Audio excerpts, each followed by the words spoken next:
These are the best Asics walking shoes for 2026.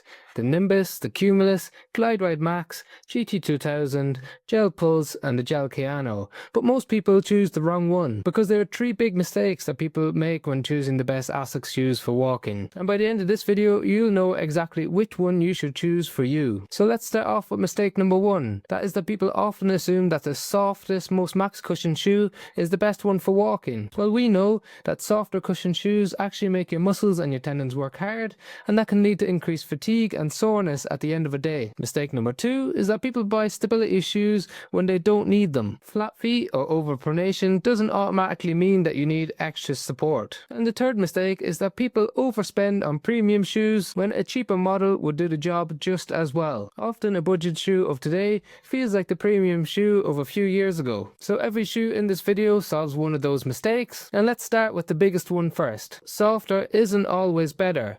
And when we think about softness in the Asics range, we have to think about the Asics Gel-Nimbus 28. It uses FF Blast Plus cushioning, which is really soft, really pillow-like, so you sink into it when you initiate contact with the ground. It absorbs impact really well, especially if you're standing or walking on hard surfaces all day. And it's got lots of padding around the heel and around the ankle to provide all-day comfort. In the latest model, it's slightly firmer in the cushioning and in the forefoot compared to what we saw in Model 27, adding extra protection to that forefoot, so those of you who have sensitivity around the ball of the foot or big toe arthritis are getting lots of protection in there in the Nimbus 28. And that's why people who stand all day, like nurses, healthcare workers, teachers, really love this model. But here's the important part.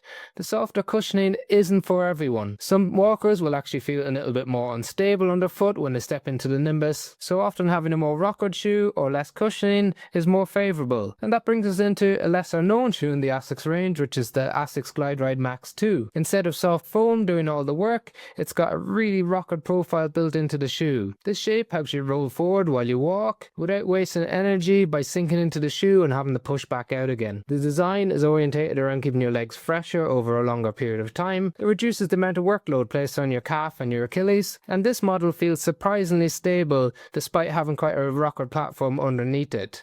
It's got a premium build on top, similar to what we see in the Nimbus 28, but maybe just not as much padding. And it has a nice wide base of support to increase the amount of contact that you have with the ground. So if you walk a lot, travel a lot, and want something really efficient under your foot that reduces the workload on your lower limb, and that's not too soft, then this is an excellent option. But if you don't want max cushioning or a rockered bottom, then the answer for you can be the Asics Gel-Cumulus 28. It has less cushioning overall, it's the lightest of the 3 shoes, and the latest model has different cushioning than what we see in the Nimbus 28. So the FF Blast Max cushioning is the same as what we see in the premium road running model, the Nova Blast 5.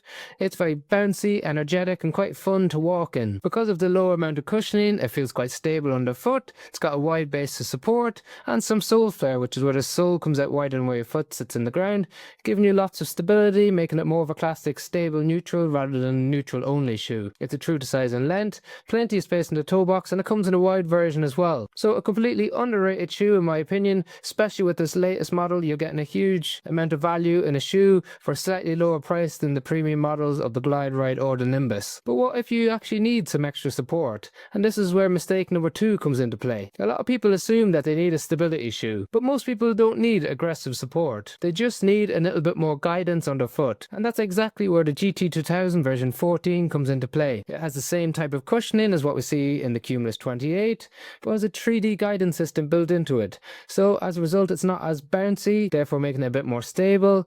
It has a wider base of support, larger sidewalls, which is where the midsole comes up, wraps around your ankle, helping to control pronation moments when you initiate contact with the ground, and a nice broad base of support. So it focuses on keeping your foot centered in the shoe without being too intrusive, not having big arch support underneath your foot that people find too rigid and uncomfortable. And if you've ever worn neutral shoes but you feel like your ankle rolls in or you struggle to control your foot, this can be an excellent option for you. Now there is a more supportive option in the Asics range, which we'll talk about in a moment, but first of all let's talk about prices, because there are some really good value for money options, and that's where the Gel Pulse 17 comes into play, as not everybody needs a premium shoe. The Gel Pulse 17 gives you roughly 70 to 80% of the value of cushioning that we get in some of the more premium models. It has flight foam cushioning, which we saw in some of the older models of the Nimbus, so it's not like it's it's not a premium model of cushioning, it's just an older blend, and as a result it's just not as bouncy or as springy as some of the other models. But the benefit of that is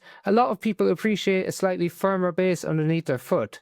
It makes you feel more stable, it makes you feel like you have a better ground contact feel, and it's especially beneficial if you're just doing shorter walks or you want a shoe for casual day-to-day wear. On top of the shoe, you don't get the same plush, luxurious feel in terms of comfort.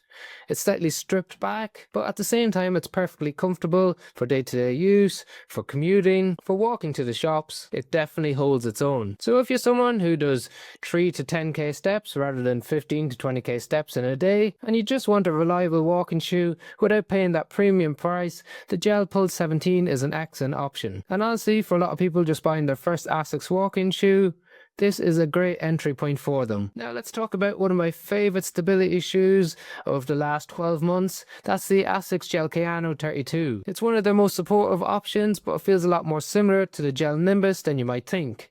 It has the FF Blast Plus cushioning that we see in the Nimbus, but it's not as plush. You don't sink into it as much, and it's got a 4D guidance system built into it.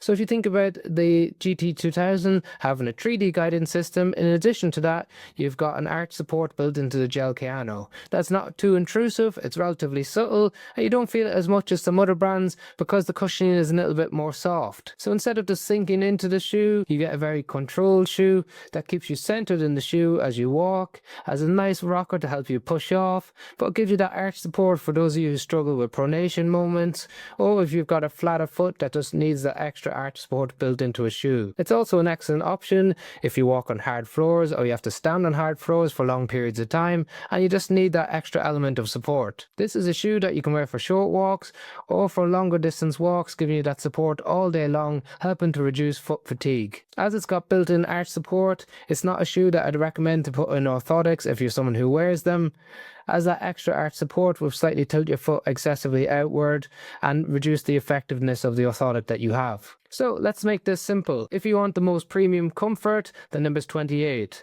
If you want a more rockered shoe, think about the Glideride Max 2. For more balanced cushioning overall, then the Cumulus 28. Some subtle guidance, the GT-2000 version 14. A more entry-level shoe that still has high-value cushioning, the Gel Pulse 17. And a more max stability shoe with built-in arch support, the Gel Kayano 32. Now a quick mention for the lovers of the Asics Nova Blast 5. Now I haven't included it here because it's primarily built as a running shoe. You can walk in it, but the shoes that we talked about today are primarily designed for walking and for standing for long periods of time. If you're still unsure of which shoe fits you, well then drop a comment below and I'll help answer the question for you. Links for all the shoes are in the description if you want to check out the latest price on Amazon. And we also have a monthly newsletter where we share our latest reviews, new shoe releases, and the best deals that we can find on shoes at the time. There's a link to subscribe in the description below. Otherwise, thank you very much for watching, and if you are new to the channel or you watch us regularly but you haven't subscribed, please do subscribe, as it's the single thing that you can do for free that makes a massive difference to the channel.